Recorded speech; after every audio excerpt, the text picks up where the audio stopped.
আসসালামু আলাইকুম। আশা করি সবাই ভালো আছেন। তো ভোলার ঘটনা আজকে বর্ণনা করতে যাচ্ছি।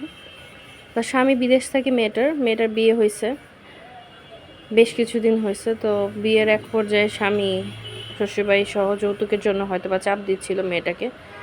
তো মেয়েটা সহ্য করতে না পেরে তার প্রবাসী স্বামীকে ভিডিও কলে রেখে সে আত্মহত্যা করে।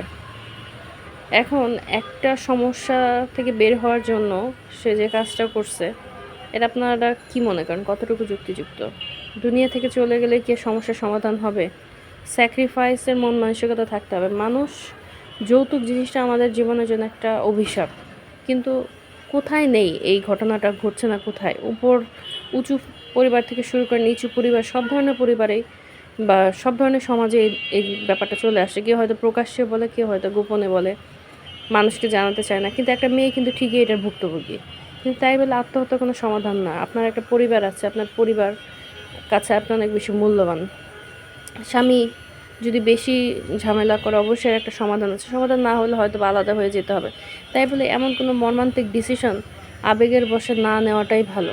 কারণ আপনার জন্য একটা পরিবার হয়তো ধ্বংস হয়ে যেতে পারে। কারণ আপনার ফ্যামিলি আপনাকে অনেকটা মিস করে বা আপনার কথা চিন্তা করে, তার সারাটা জীবন তাদের কাঁদতে হবে, তাদের জীবন থেকে আনন্দ জিনিসটাই চলে যাবে। কাজে এই ধরনের ভুল ডিসিশন নেবেন না। অন্যের জন্য নিজের জীবনটাকে শেষ করে দেওয়ার এটার মধ্যে কোনো ভালো কিছু লুকায়িত নেই। এটা একটা খারাপ অর্থ বহন করে এবং আপনি এই দুনিয়াতে তো না, ওই দুনিয়াতে আপনি কখনো শান্তিতে থাকতে পারবেন না। কাজে ভুল মানুষের জন্য ভুল পথ বেছে নেওয়াটা বোকামি ছাড়া আর কিছু নেই। আশা করি সবাই ভালো থাকবেন। আর এই ধরনের মন মানসিকতা যারা আছেন অবশ্যই একটু সরে আসবেন। কারণ জীবন একবারই, একটাই, বারবার কিন্তু পাওয়া যায় না।